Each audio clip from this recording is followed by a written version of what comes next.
2주를 넘게 계시록 10장을 했는데 지금 2절입니다. 2절 지금 들어갔습니다. 2절 그 전에 이제 지난주에 했던 얘기들 중에서 힘센 천사가 예수 그리스도라는 얘기도 있고 그렇게 보시는 분들도 있고 그다음에 그분이 예수 그리스도는 아니고 대천사장인 미가엘이다라고 생각하시는 분도 있는데 어쨌든 굉장히 힘센 천사다라는 얘기 있었고요. 그래서 이제 10장에서 이제 그 처음 시작하는 장면이 그렇고요. 10장 2절인데요. 2절이 굉장히 또 재밌는 구절입니다. 보시면요. 그가 펴놓은 작은 책을 손에 들고 오른발은 바다 위에 왼발은 땅 위에 두고 있습니다. 그래서 그는 누구죠? 힘센 천사죠? 힘센 천사입니다. 힘센 천사인데 여기서 작은 책이 나옵니다. 이 작은 책이요.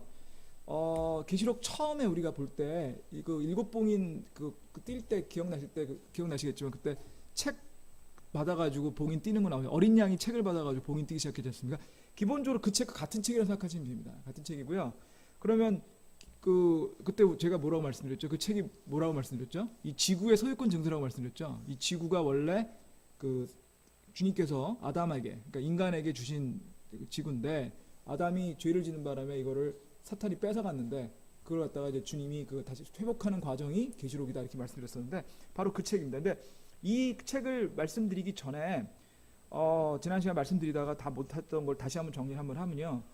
성경에 보면은 그 히브리어가 원래 원전이거든요. 원어는 히브리어죠, 그죠? 구약은 히브리어입니다. 신약은 그리스어고요. 근데 그래서 히브리어 원전에 있는 거를 이제 영어로 번역한 성경이 이제 킹제임스 성경이죠. 그래서 킹제임스 성경인데 거기에서 히브리어 원어에 같은 단어인데 영어로 번역이 다르게 되어 있는 경우가 왕왕 있습니다. 그럼 뭐 당연히 그렇겠죠. 언어가 다르니까. 그 중에 고올이라는 단어가 있습니다. 히브리어로 고올이라고 쓰는데요. 어떻게 쓰는지 물어보지 마십시오. 저도 모릅니다. 그냥 고올이라고 읽는데요. 고올이라고 쓰는 단어를 번역을 두 가지로 하는데요. 첫 번째 번역은요. 피의 복수자라고 번역되는 겁니다. 피의 복수자. 구약에는요. 구약의 원칙에 재밌는 게 하나 있습니다. 뭐였냐면 그 복수를 인간들이 할 수 있겠습니다. 친족한테 복수를 매겨. 예를 들어볼게요. 어떤 거냐면 여러분이 이제 여러분의 가까운 자식이 있어요. 자식이 있는데 그 자식이 어떤 일인 간에 누군가로부터 피해를 받거나 심지어 죽었습니다. 그러면 그 피해를 받은 여러분이 어떤 권한이 있냐면 그 자식을 상처를 주거나 피해를 입힌 그 사람에 대해서 여러분이 복수를 해도 여러분은 아무 문제가 없는 겁니다. 여러분은 복수할 권한이 있고요. 심지어는 복수할 의무가 있습니다. 그러니까 친족일 경우에 그러니까 가까운 친족일 경우에 그 친족 안에 있는 누군가한테 살인행위가 이게 있으면 반드시 복수를 해야만 합니다. 그게 구약의 원칙입니다. 신약은 다릅니다. 신약은 원칙이 달라요. 신약은 복수는 주님의 거라고 얘기하셨기 때문에 신약에서는 복수는 직접 하면 안 됩니다. 왜냐하면 신약 시대는 구약 시대하고 달리 성령이 우리한테 다 내주하고 계시기 때문에 그렇기 때문에 주님이 복수를 맡기는 거기 때문에 신약은 다른데요. 구약에는 그렇게 그 친족에게 문제가 생겼을 때 복수를 직접 할 수 있는 걸 하고 그걸 뭐라고 부르냐면 피해 복수자 또는 친족 복수자라고 부릅니다. 친족 복수자라는 단어가 그 히브리어로 고올이에요. 근데 그 단어를 한번 보실게요. 이 단어가 어디 나오냐면 민수기 35장을 잠깐 보시겠습니다. 민수기 35장.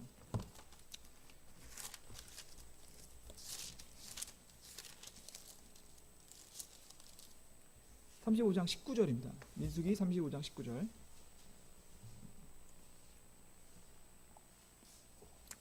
피를 복수하는 자가 그 살인자를 직접 죽일지니 그가 그를 만나거든 죽일지니라. 이게 무슨 얘기죠? 그러니까 살인자가 자기 친족의 누군가를 죽이면 복수하는 자, 친족 복수자가 그 살인자를 직접 죽이라는 겁니다. 명령형입니다. 지금 죽일지니다라고 돼 있죠. 죽일 수 있다가 아닙니다. 죽일지니랍니다. 죽일지니라. 그리고요. 그 위에 보시면요. 35장 12절 잠깐 보세요. 너희를 위하여 그 도시들이 복수하는 자로부터 도피하게 될 도피 도시가 될지니 이것은 사람을 죽인 자가 회중 앞에 서서 재판을 받을 때까지 죽지 아니하게 하려 함이니라. 이게 두 구절 이해를 하시면 이렇게 생각하시면 됩니다. 그러니까 누군가를 죽입니다. 죽였어요. 죽이게 되면 그 친족인 친족 복수자가 그 죽인 사람을 복수할 수 있어요. 복수할 권리와 의무가 있습니다. 그런데 예외가 있습니다. 어떤 예외가 있냐면 의도적으로 죽이지 않았을 경우, 실수로 죽였을 경우죠. 요즘 형법용어로 하면은 과실치사라고 하는 거 있죠. 과실치사. 의도적으로 죽인 게 아니라요. 하다 보니까 잘못해 죽은 겁니다. 그러니까 뭐 예를 들면 그 포크레인 기사가 포크레인 운전하다가 뒤에 누가 있는지 모르고 돌리다가 포크레인에 쳐서 누가 죽었어. 예를 들면 이런 겁니다. 이렇게 과실치사 같은 경우에는 도피도시라는 걸 지정해 줬습니다. 그 도피도시로 들어가면 친족복수자, 피해복수자가 그 도피도시에 들어가는 그 사람을 죽일 수가 없어요. 단지 그 경우에는 과실로 죽였을 경우에 하나선입니다만, 그래서 과실로 죽인 사람은 빨리 피해 복수자를 피해서 그 도피도시로 들어간 다음에 뭐를 요청하면 되냐면 재판을 요청할 수 있는 거예요. 왜냐하면 과실이니까 자기가 일부러 준 게 아니거든요. 근데 그건 재판에만 나올 거 아닙니까? 그래서 결국 도피도시들을 지정했다는 뜻은 피해 복수자나 친족 복수자가 있다는 뜻이죠.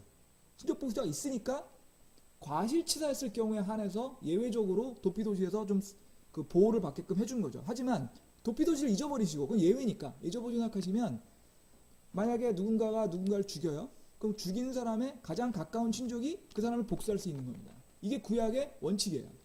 아주 굉장히 중요한 원칙입니다. 근데 요거는 조금 다른 얘기긴 한데, 이게 이제 그 어떤 분들은 이게 이제 소위 말해서 이제 그러니까 눈엔 눈으로, 이해는 이해로 하는 그런 복수의 큰 맥락이 같은 거죠. 그래서 이게 굉장히 잔인하다고 하시는 분들도 있습니다. 현대로 보면은 야, 그거 누구 죽였다고 그걸 뭐 재판을 해서 해야 되지. 근데 이 당시 시점, 구약 시대 시점을 생각해 보면요, 이게 굉장히 공정한 거였습니다. 왜냐하면 그 당시에는 누가 친족을 해서 하게 되면 그 친족한 사람을 상대방을 한 사람만 그거 갖고 피해 복수를 하는 것이 아니고, 죽은 사람이 굉장히 센 사람이에요. 예를 들면 귀족이나 왕족이에요. 예를 들면 죽인 사람이 예를 들면 평민이면 그거를 빌미로 평민 가족을 다 죽이곤 했어요. 그냥 그러니까 한 사람 죽었지만 100명, 200명을 죽일 수도 있었다는 거죠. 그런 식으로 그 벌과 죄와 벌의 균형이 맞지가 않았거든요. 그게 그 당시 일반적인 상황이었습니다. 정반대로 약한 사람일 경우에는 센 사람이 죽여도 전혀 복수할 수가 없는 거예요. 근데 이런 거는 어떻게 보면 굉장히 공정한 거죠. 그 당시의 기준으로 보면. 지금의 기준으로 보시면 안 됩니다. 이거는 그 당시 기준으로 보셔야 되거든요. 그래서 이거는 사실은 당시의 기준으로 보면 굉장히 공정한 기준이었어요. 공정한 기준이었고, 또 그를 통해서 사실은 이게 나아가서는 약자를 보호하는 조항이었습니다. 약한 사람한테 누군가가 해를 끼치면 그 약한 사람이 보복할 수는 없죠. 하지만 그 친족은 있을 거 아닙니까? 그 친족이 보복할 수 있으니까, 다시 얘기하면 그 사람한테 해를 하지 말아라 라는 거죠. 이게 되게 재밌는 게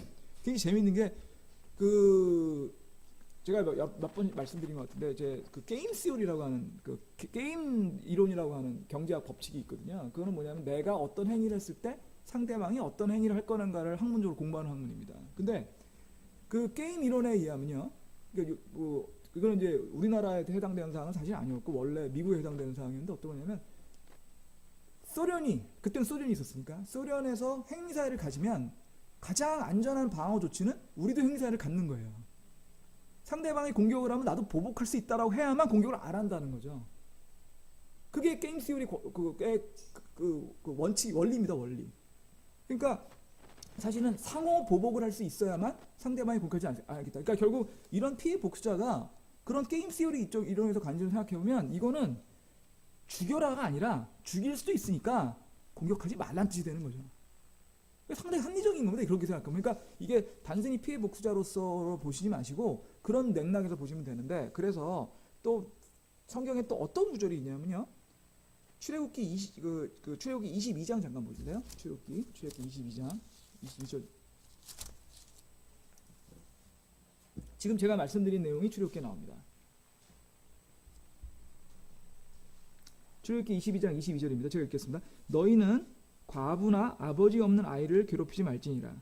내가 만일 어떤 식으로 그들을 괴롭혀서 그들이 내게 부르짖으면 내가 반드시 그들의 부르짖음을 들을 것이요 내 진노가 맹렬함으로 내가 칼로 너희를 죽일지니 너희 아내들은 과부가 되고 너희 자녀들은 아버지 없는 자가 되리라. 이게 무슨 얘기죠? 약한 사람 괴롭히지 말라는 거죠. 지금 과부나 아버지 없는 사람, 아비는 뭡니까? 보복의 가능성이 없잖아요. 근데 보복의 가능성이 없는 사람들에 대해서 해코지를 하면 주님이 대신 보복하겠다는 얘기입니다. 그러니까 하지 말라는 얘기죠. 이거 보복을 당할 거다라는 얘기를 하시는 게 아니에요. 보복을 주님이 하실 테니까 그런 약한 사람들을 괴롭히지 말라는 것인 거거든요. 지금 똑같은 원리입니다. 그래서 피해 복수자라는 거는 바로 그런 친족 복수자라고 하는 거는 그런 개념이에요. 그래서 좀 더 정리를 해보면 이런 겁니다. 문제가 생기면요. 그러니까 어떤가, 그러니까 사실 우리가 가지고 있는 것 가장 귀중한 게 뭐죠? 생명이죠.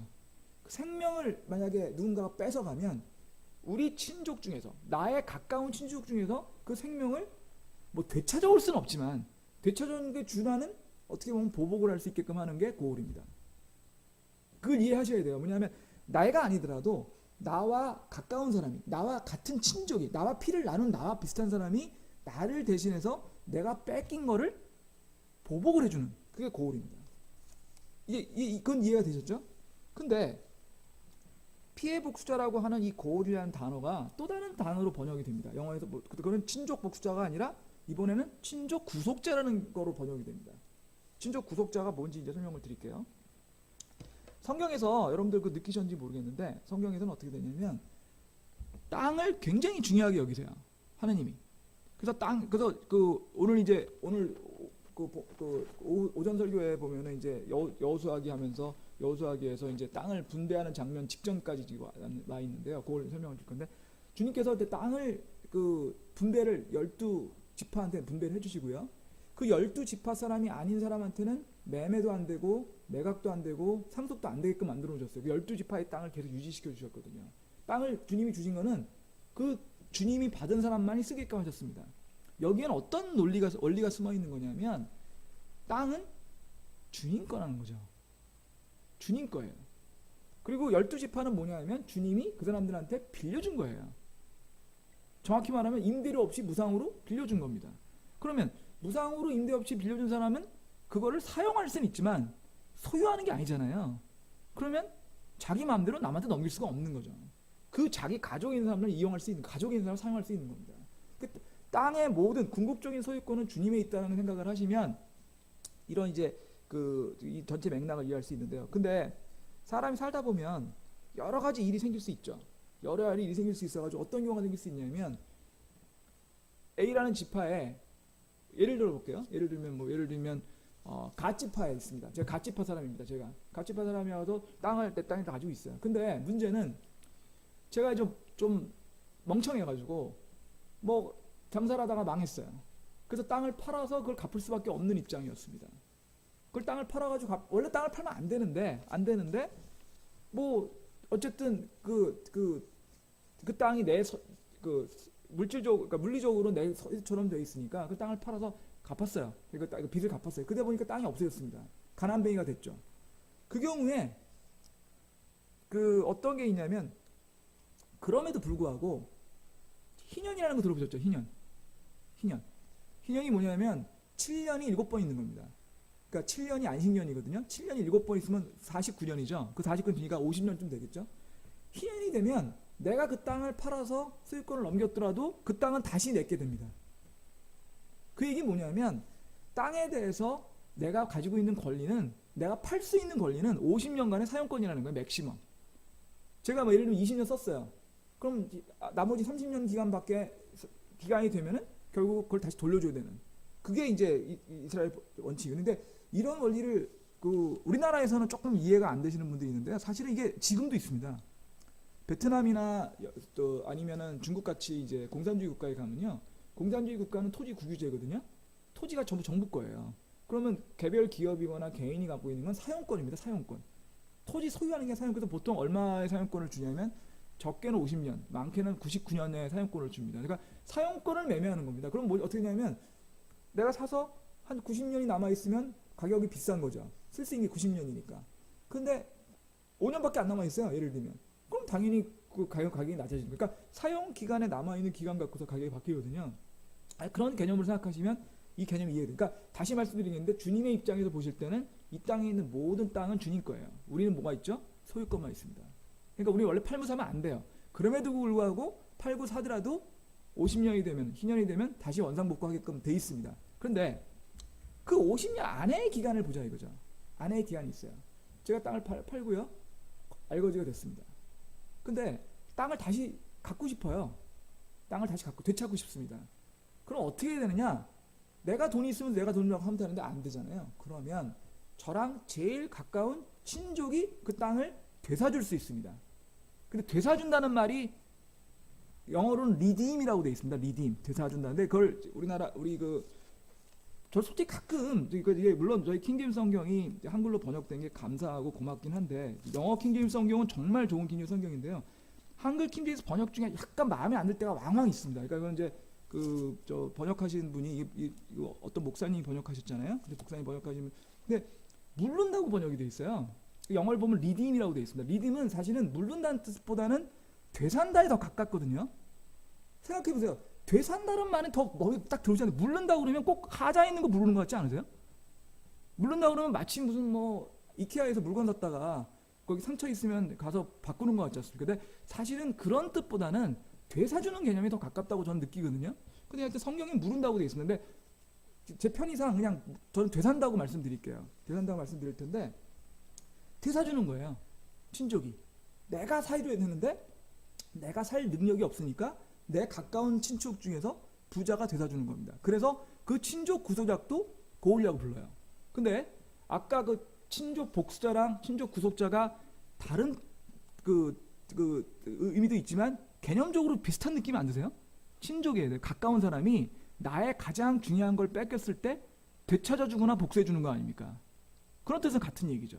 그래서 고울랴는 말이 그 친족 구속자라는 걸로 돼 있는데 이게 어디 나와 있냐면 레위기 25장 23절 나와 있습니다. 레위기 잠깐 보실래요?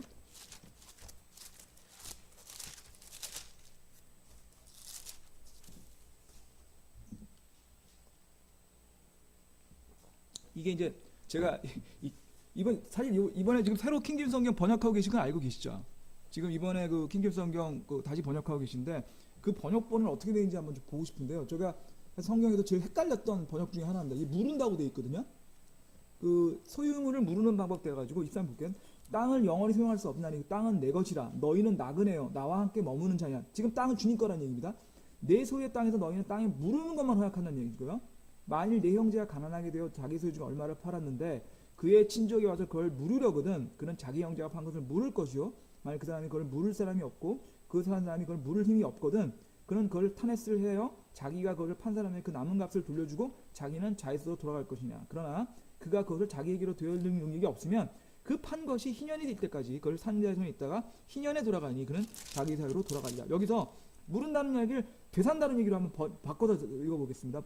볼게요.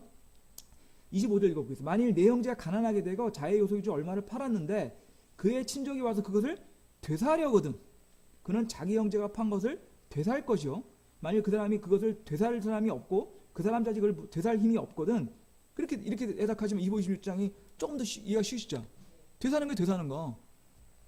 이거 번역하신 분이 공학 전공하신 분이라서 아마 이렇게 쓰신 것 같아요.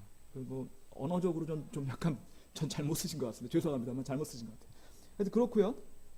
그러다 보니까 이제 이게 있는데 이 친족 구속자에 대해서 성경에 있는 책 한 권이 이 설명을 하고 있습니다.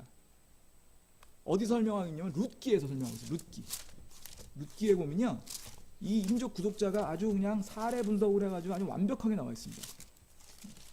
룻기가요. 룻기 한번 보실래요? 룻기에 3장 7절 9절 보실게요. 룻기 3장 9절.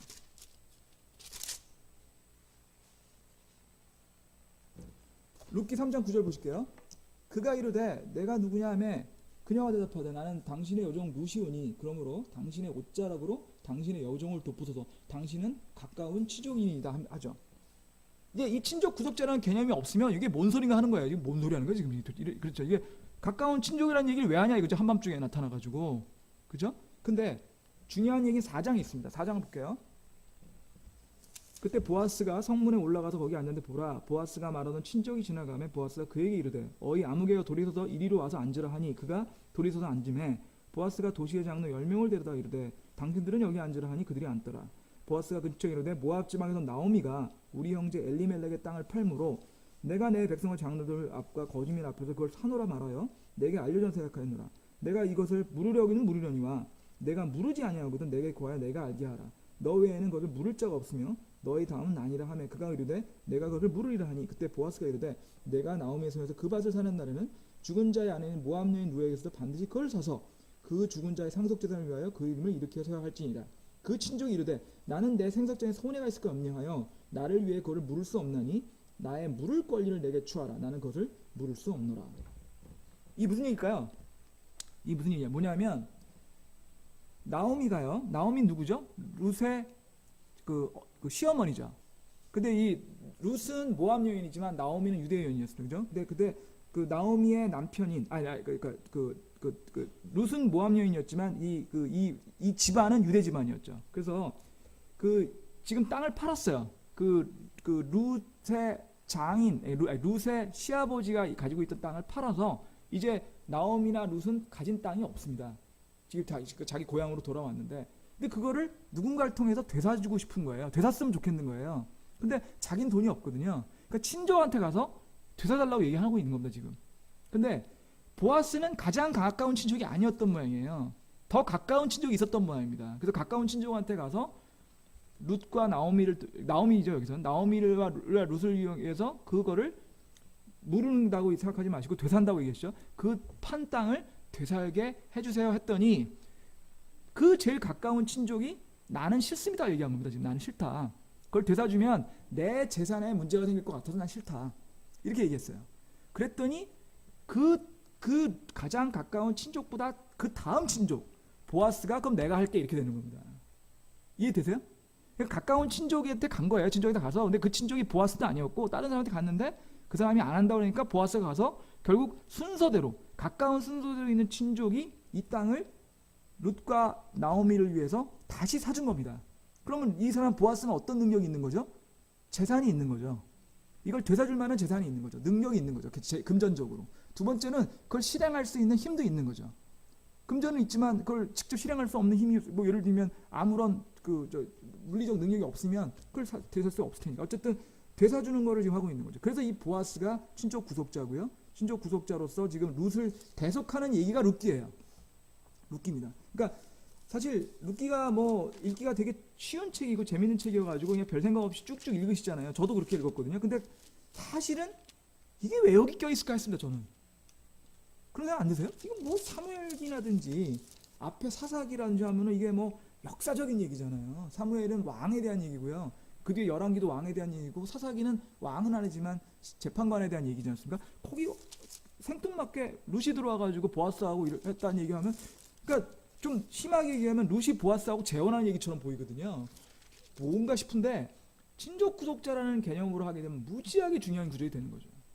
왜냐하면 보아스가 룻을 대속함으로써 룻이 메시아인 예수님, 다윗과 예수님의 계보에 들어가게 되거든요. 그러니까 사실은 이게 어마어마하게 중요하다는 걸 알려면 친족 구속자라는 개념을 아셔야 되는 겁니다. 이제 다시 한번 정리할게요. 친족 구속자와 친족 피해 복수자라는 거 같은 개념이라는 거 아시겠죠? 그리고 이게 어떤 이게 작동하는지 아시겠죠? 그죠? 그러니까 결국 뭐냐?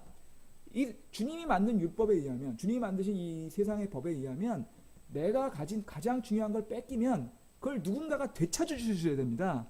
복수를 하거나 복수도 하고 되찾아 주셔야 돼요. 근데 누가 해야 되냐고요? 친족이. 남이 하면 안 되는 거예요, 남이.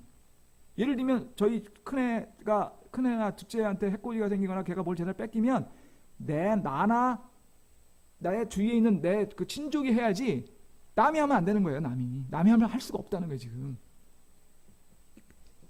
그 다음에 이제 여기까지 이해를 완벽히 하셔야 됩니다. 친족구가 뭐니? 그 다음에 다시 한번 볼게요. 이 작은 책은 이 세상에 있는 이 작은 책이 뭐라고 말씀드렸죠? 이 세상의 그 소유권 증서라고 말씀드렸잖아요. 그때 그 계시록에 뭐 다시 한번 계시록 보시죠. 뭐. 제가 계시록을 하면서 하나 포기한 게 있는데요. 처음에는 계시록을 이제 그 진도를 이렇게 좀 몇 장 이렇게 나가야지 했는데 하다 보니까 도저히 그 시간 이렇게 할 수가 없더라고요. 그러니까 시간이 좀 걸리더라도 중요한 게 나오면, 그러니까 진도가 좀 늦더라도 그냥 충분히 얘기 드리는 걸로 바꿨거든요. 좀 이해해 주십시오. 그러니까 어떨 때 보면 한 절 갖고 막 이틀도, 그러니까 2주도 하고 그렇게 되던데, 하여튼 이거 중요한 거니까요. 보시면요,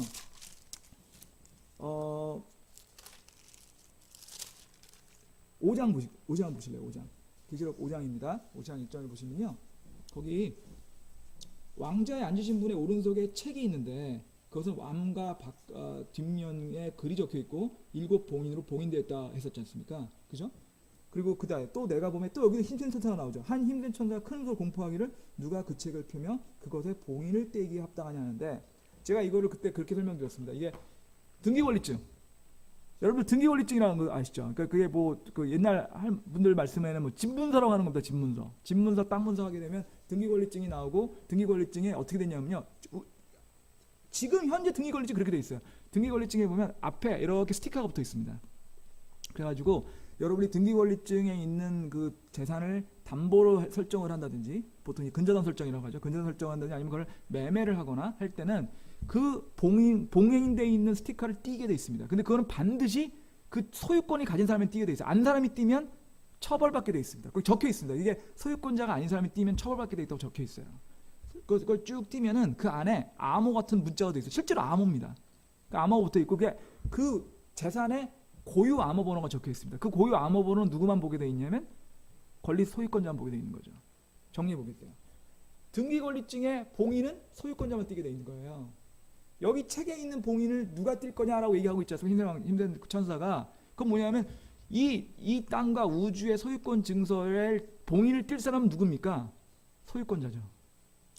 그걸 소유한. 그래서 뒤에 어린 양이 나오시는 거예요. 하나님 예수님이 나오시는 거예요. 이 우주의 소유권을 가진 분은 그분이시니까. 소유권자만 봉인을 띨 수 있으니까. 지금 그 얘기를 하고 있는 거예요. 근데 이 책과 10장 3절의 책, 이 책 같은 거예요, 지금. 이 책 같은 거거든요. 그러면요, 이걸 생각해 보시죠.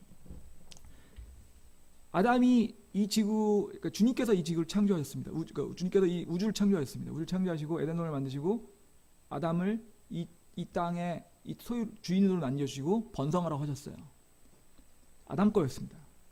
이 우주는 아담 거였습니다. 아담 거였는데 문제는 뭐냐면 아담이 무슨 짓을 했죠? 원죄를 저질러서 죄를 저질러가지고 사실은 이 전체에 있는 이 그 불순종을 함으로써 원죄는 왜 생겼죠? 주님의 불순종한 겁니다. 주님 시키는 대로 안 한 겁니다. 그러니까 이렇게 설명을 해드려야 좀 더 마음에 와닿으실 것 같아서 여러분한테 서울에 있는 땅 전체를 여러분한테 그냥 다 여러분 거라고 얘기하시길 소유권은 주님 거예요. 하지만 주님 말을 100% 순종한다는 전제하에 무제한으로 무한적으로 이 소유권을 다 써 이렇게 주신 거예요. 다. 그러면 여러분 어떻게 하시겠어요? 아유 감사합니다 하지. 여러분 아유 너무 부담되니까 이러실 거예요? 아유 감사합니다 그러실 거 아닙니까? 그죠? 아유 감사합니다 했는데 그래 놓고는 너무 행복에 겨워서 여러분이 불순종을 한 거죠. 주님 말씀 안 들은 겁니다. 그러다 보니까 불순종을 해가지고 이 땅을 소유할 수 있는 그 자격을 잃어버렸어요. 스스로 잘못하는 바람에. 순종만 하면 되는 건데 불순종하는 자격 해가지고 이 땅의 소유가 일시적으로 없어졌습니다. 여러분 잘못해가지고 주님이 다 그러니까 사용할 수 있는 권리였죠. 소유권은 계속 주님이 가지고 계신데 우리가 사용권을 가지고 있었는데 잃어버렸어요. 그 잃어버린 거를 누가 쓰게 됐냐면 사탄이 들어와서 달랑 들어와 버린 거죠. 아까 그걸로 얘기를 하면 여러분 소유가 있는 집이 있었는데 여러분 그 주님이 그걸 무제한으로 쓰게끔 했는데 여러분이 불순종하는 바람에 그 자격이 없어서 불행히도 거기서 잠깐 나올 수밖에 없게 됐거든요. 잘못해져가지고 그 빈집이 됐어요 일시적으로. 그랬더니 웬 놈이 들어가서 그냥 사는 거예요 그냥. 그게 사탄입니다. 이 지구상이 원래 우리 주님이 우리한테 주질러 줬었는데 아담의 원죄 불순종을 통해 가지고 이 지구상에 설 수 있는 이걸 소유권을 일시적으로 이 사용권을 일시적으로 잃어버린 상태에서 그 사용권을 밀고 들어와 가지고 살게 된 게 사탄이라서 지금은 사탄이 사실상 점유하고 있는 거죠. 근데 중요합니다. 그 법을 공부를 하게 되면요. 그 단어 하나의 개념이 굉장히 중요해지거든요. 소유권과 점유권은 다릅니다. 소유권은 자기 거란 얘기고요. 점유권은 소유하고 있는 거에 들어가서 일시적으로 있는 거예요. 하지만 살고 있는 거죠. 어쨌든 간에. 그러니까 이 우주는 원래 주님 거고 우리 건데 원래는 우리 거 주장하신 건데 우리가 바보짓 하는 바람에 정확히 말하면 아담이 불순종하는 바람에 일시적으로 빈 땅에 저기에 사탄이 들어와서 사탄이 지금 다 통제하고 있습니다. 그래서 지금 현재 이 우주를 통제하고 있고 이 우주에 점유하고 있는 건 사탄이에요. 그런데 우리는 이제 어떻게 쓰냐면 그걸 갖다가 되찾고 싶어요. 되사줬으면 좋겠어 누군가가. 그 사탄이 지금 있는 이 땅을 되찾고 싶다고요. 되찾고 싶은데 되찾으려면 두 가지를 해야 돼요. 뭘 해야 되냐면은 첫 번째로는 되찾을 만한 되사기 위한 값을 지불해야 됩니다. 값을 지불해야 됩니다. 첫 번째는 그러니까 아까 보아스가 루스를 할 때 똑같았잖아요. 돈을 지불해야 돼요. 값을 지불할 능력이 있으셔야 돼요. 값을 지불할 능력이 있어야 되고 두 번째는요. 그거보다 더 어려운 게 있을 수 있습니다. 값 지불하는 것도 뭐 비슷하게 어려운 겁니다. 값을 지불하고요. 두 번째는 사탄을 쫓아낼 힘이 있으셔야 되는 거예요. 왜냐하면 값은 냈어요. 이제 우리 겁니다. 주님이 교회를 뭘 주고 사셨죠? 주님의 피를 주고 사셨잖아요. 주님의 피를 주고 사셨어요. 근데 그럼에도 불구하고 이거 있는 사탄을 쫓아내려고 한다면 사탄을 쫓아낼 만한 물리적 힘이 없으면 사탄이 안 나가거든요. 그게 환란이 필요한 이유입니다. 주님이 피를 값을 지불하셔서 대가를 지불하셨어요. 이미. 언제요? 갈보리에서. 하지만 그럼에도 불구하고 사탄이 계속 남아있어요. 그 사탄을 쫓아내기 위해서 힘을 쓰실 수밖에 없는 게 환란인 겁니다. 근데 그 두 가지에 더 중요한 게 있습니다. 되사주고 쫓아내주려고 하면 누가 돼야 되는 거냐? 친족이 되는 거예요. 친족이 되는 겁니다. 친족. 근데 사람이 자기 힘으로 할 수 없기 때문에 친족이 와야 되지 않습니까? 그럼 주님이 친족으로서 이걸 해주셔야 되잖아요. 주님이 친족으로 해주시려면 주님이 사람이 되셔야 되는 거예요. 그러니까 삼위일체를 우리가 얘기할 때 성부 하나님, 성자 하나님, 성령 하나님 얘기하지 않습니까? 그러면 예를 들면 여호와의 증인 같은 분들 얘기하시죠. 아니 왜 성부 하나님만 있으시면 되지? 성자 하나님이 왜 필요하냐? 성자 하나님이 왜 이 더러운 하나님의 육신을 믿고 이 땅에 오셔만 하느냐? 그 성자 하나님은 결국 우리의 환상이다. 성자 하나님은 하나님이 아니라 하나님이 창조한 작은 하나님이다. 이류 하나님이다 얘기하시는 게 여호와의 증인이에요. 그냥 여호와의 증인의 가장 핵심적인 교리가 그거거든요. 근데 제가 지금 말씀드린 취지는 뭐죠? 친족 구속자로서 이 땅을 되찾기 위해서는 성자 하나님이 오시지 않으면 안 되는 겁니다. 왜냐하면 성자 하나님이 사람이 되셨기 때문에 친족 구속자로서의 역할을 할 수 있는 거거든요. 그건 그렇지 않겠습니까? 이렇게 생각해 보세요. 모든 걸 만드신 게 하나님이세요. 하나님이 만드셔서 사람한테 줬는데 결국 어떻게 보면은 하나님이 사람이라고 생각하시고 우리가 개미라고 생각해 보자 이 식이죠. 하나님이 개미를 만들어서 우리한테 개미집을 주셨습니다. 개미집을 우리가 불순종해서 뺏겼어요. 그럼 다시 되찾아야 되냐면 개미로 오셔야지 개미집을 되찾아 주실 거 아닙니까? 개미의 입장이 되셔야 되니까. 그래서 사실 친족 구속자의 개념이 왜 중요하냐면 친족자의 구속자의 개념을 아셔야만 주님이 성육신한 이유를 알 수 있는 거예요. 주님이 성육신이 여기 오실 이유는 친족 구속자가 되시기 위해서였습니다. 친족 구속자가 되시기 위한 원인은 우리한테 주셨던 이 우주를 되사주시기 위한 거였고, 되사주시기 위한 권리를 하기 위해서는 사람이 될 수밖에 없었던 거고요. 사람이 될 수밖에 없었는데 그리고 나서 대가를 지급하고 쫓아내셔야 되거든요. 대가를 지급하는 거는 그러니까 주님의 피로서 대가를 지급하셨고, 쫓아내신 거는 환란을 통해서 하신 거죠. 이게 무지하게 어려운 건데 이해가 되시나요? 저는 쉽게 얘기하려고 말씀을 드렸는데 이해가 되시나요? 이렇게 말씀을 다시 한번 드릴게요. 그 환란 이 중에서 딴 것들은 한두 번 말씀드린 있는 것 같고요. 환란 부분에 대해서 다시 한번 잠깐 얘기 드리면요. 여러분들 혹시 렌트를 줘보신 적이 있으신지 모르겠는데요. 이게 집을 렌트를 주시면요. 렌트 주시면은 렌트를 안 내는 세입자들이 꽤 있습니다. 그러면 이제 계약이 어떻게 되냐면 그러니까 월세죠. 월세를 뭐 몇 달 이상 안 내면은 쫓아내게 돼 있죠. 쫓아내게 돼 있는데 안 나갑니다. 그러면 이제 보통 어떻게 해야 되냐면 우리나라 법을 얘기 드리는 겁니다. 우리나라 법을 얘기 드리면 어떻게 되냐면 보통 계약서에 2개월 연체되면은 그 계약을 해지하고 이빅트라고 하죠. 이빅트에서 쫓아낼 수 있는데 그 쫓아내겠다는 통지를 보내요. 그걸 통지를 보내는데 그래도 안 나가게 되면 명도 소송이라는 걸 해야 돼요. 재판부에 명도 소송을 하면 민사 재판이죠, 일종의. 그 명도 소송을 하면은 세입자하고 주인을 부릅니다. 그 설명을 듣고서 이제 그 재판장이 얘기를 합니다. 얘기를 해가지고 언제부터 언제까지 무슨 문제가 있었고 왜 세입자의 이유가 없다면, 세입자가 뭐 계약을 위반한 게 확실하다 그러면 시간을 주죠. 그럼 언제까지 나가세요. 언제까지 나가지 않으면은 그러면 강제 공권력을 통해서 하겠습니다. 그래서 그게 보통 뭐 공권력을 투입을 하죠. 그래서 예를 들면 2달 안 냈죠. 명도 소송을 하는 게 한 2달 걸리고 2달 하고 난 다음에 그 2달 이후에 한 달이나 2달 정도 여유를 줍니다. 그 안에 세입자가 나가면 상관없는데 안 나가면 강제 집행관이 옵니다. 강제 집행관이 와서 가구를 드러내죠. 가구를 드러냅니다. 그래서 그 가구들을 다 드러내고 정말 소위 말해서 이제 쫓아내는 거죠. 문자 그대로. 그러면 뭐 보기 좋진 모양은 아니죠. 보기 좋은 모양 와가지고 그냥 와가지고 가구 드러내고 뭐 난리치거든요.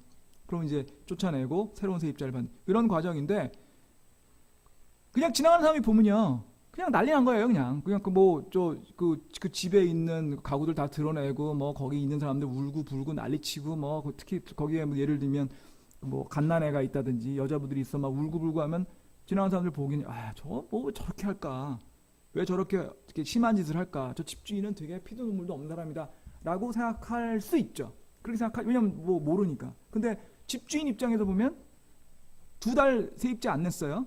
그 다음에 명도 소송하는데 2달 또 갔습니다. 그 다음에 그러고 나서 또 말미를 또 2달 주죠. 그리고 하니까 6, 7개월 안 내는 거예요. 근데 이 양반은 이렇게 생각해보죠. 재산이 그 집밖에 없어요. 자기는 월세 살면서 그 집에서 그 월세를 먹고 살아요. 이 사람은. 그것 때문에 이 사람, 그 집주인은 굶어 죽게 생겼어요. 양쪽 다 입장이 있는 거 아닙니까? 양쪽 다 입장이 아니에요. 그러면 그걸 쫓아내는 걸 옆에서 봐도 저 집주인은 나쁜 사람이다 그렇게 얘기할 수 있어요? 아니요.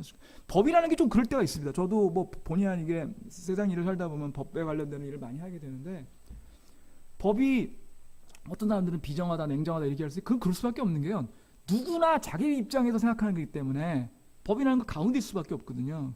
그래서 사실 그럴 때 사실 세입자가 불쌍하다고 얘기하기에 앞서서 집주인이 어떤 상황인지를 생각해보고서 그게 생각을 하면 이해가 되는데, 안 그렇게 생각하죠. 똑같아요. 환란을 얘기할 때 많은 분들이 뭐라고 얘기하시냐면, 저는 어떤 분이 책을 쓴 걸 읽었는데, 이 양반은 이제 믿지 않는 사람인 것 같더라고요. 믿지 않는 사람 같은데, 이제 믿지 않는 사람이 구약 성서하고 신약 성서를 읽고 독후감을 쓴 거예요. 그런 책을 읽은 적이 있습니다. 근데 굉장히 기분이 나빴어요. 굉장히 기분이 나빴고, 어떠냐면 그 사람의 좀 이해 수준, 그리고 그러다 보니까 그 사람이 쓴 다른 나머지 내용들도 굉장히 좀 마음에 거슬리던데, 이런 거예요. 뭐냐면 구약이나 신약을 읽었을 때 자기는 피냄새밖에 못 맡겠다라는 거예요. 그러니까 소위 말하는 하나님이라고, 그러니까 그리스도인들이 말하는 그 하나님은 피에 굶주린 하나님이라고 써놨더라고요. 딱 이런 생각이 드는 거예요. 그러면서 예를 뭐를 들었냐면 계시록을 들었더라고요. 아니, 사랑의 하나님이라며 어떻게 저렇게 잔인하게 사람들한테 저렇게 많은 할 거냐. 저는 어떤 생각이냐면, 아니 그러면 집주인이 집을 내가 소유권을 가지고 있다가 그거를 사탄이 들어와가지고 그 소유권을 뺏어간 거를 그 몇천 년 동안을 기다려 주시다가, 사실 이제 언제 그 심판이 올지 모르지 않습니까? 그럼 심판은 이미 주님 돌아가신 지도 2000년 됐잖아요.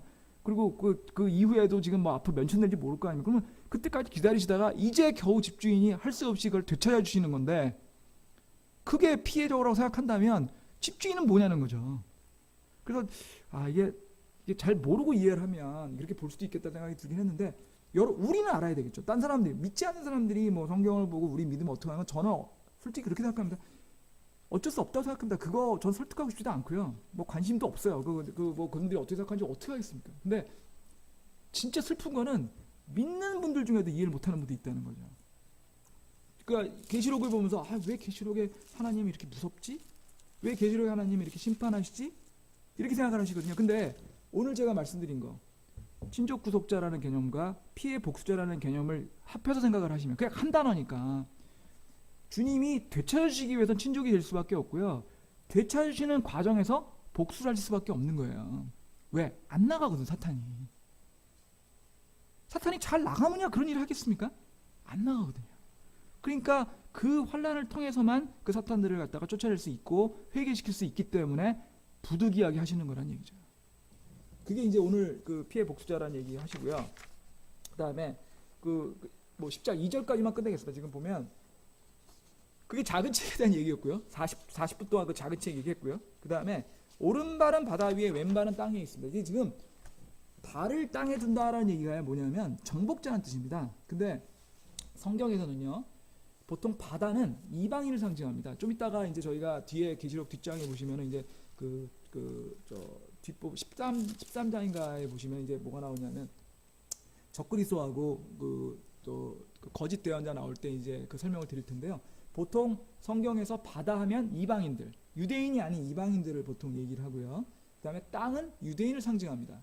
그러면 오른발은 바다 위에, 왼발은 땅 위에라는 얘기는 유대인과 이방인이란 뜻이고요. 유대인과 이방인이면 전부 다죠.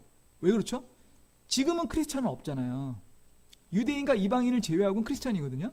근데 크리스찬은 없습니다. 왜 없냐면 다 휴거됐으니까. 그러면 휴거된 이 환란기에는 이방인과 유대인밖에 없으니까 이거는 모든 우주란 뜻입니다. 모든 우주. 뭐 사실 바다 빼고 땅이면 다 모든 우주가 되기도 하죠. 그래서 이거는 전 세계를 주님께서 통치하시고 되찾으시겠다.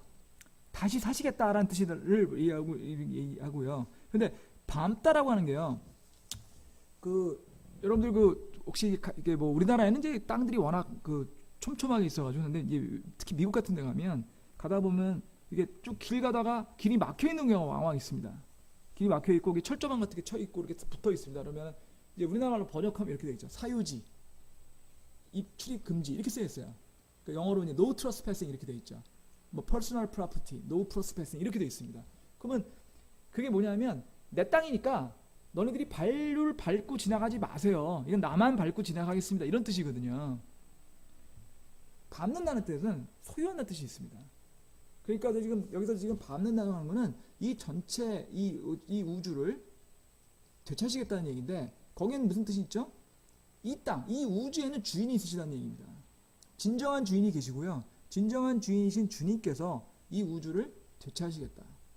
그런데 여기에서 또 하나 무서운 게 하나 있습니다. 그냥 발이 아니고요. 불기둥 같은 발로 하게 돼 있잖아요. 불기둥 같은 발, 그죠?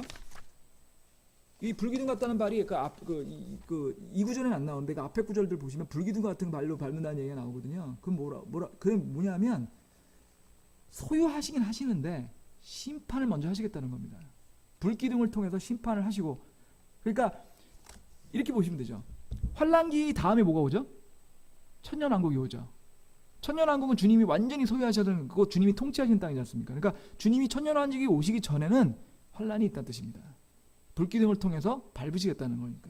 그래서 주님이 손에 작은 책을 들고 바다 빵을 딸고 계시다. 그거는 뭐냐면 하늘과 땅을 소유하기 위해서 먼저 심판을 하시겠다.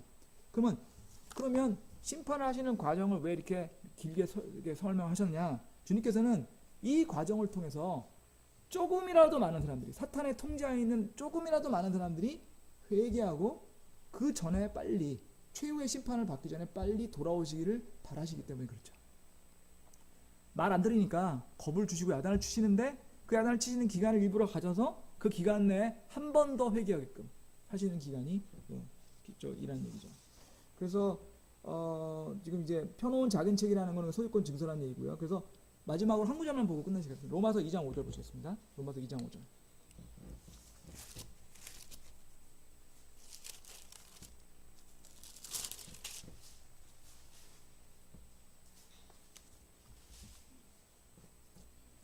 다만 내가 내 강팍강과 뉘우치지 아니할 따라 진노의 날 곧 하나님이 의로운 심판에 나타난 그날에 닥칠 진노를 내게 쌓아 올리는도다. 지금 이 작은 책이라는 얘기는요. 로마서 2장 5절에서 말하는 하나님께서 이게 소유권 증서일 뿐더러 하나님께서 소유권 증서를 소유권을 되찾기 위해서 이 사람들에 대해서 하나님이 어떤 일을 행하시겠다고 하는 내용도 다 포함되어 있다라고 얘기하시는 분들이 있습니다. 대표적인 학자가 바나우스 같으신 분인데요. 그런 분들은 이렇게 이 로마서 2장 5절에 나오는 그 내용도 이 소유권 증서 안에 책에 들어가 있다라고 얘기를 하고 계십니다. 그래서 여기까지 오늘은 10절 이 정도밖에 못했는데요. 10장 2절까지 하고 다음 시절에는 그러면 10장 3절부터 하겠고요. 10장 3절부터는 조금 진도가 빠를 수 있을 것 같습니다. 그래서 저기까지 좀 보고 그 다음에 하나님의 신비에 대해서 다음 시간에 배우도록 하겠습니다. 여러분 이만큼 하고요. 기도하고 마치도록 하겠습니다. 하나님 계신 우리 아버지, 저희한테 말씀 주셔서 감사드립니다. 주님,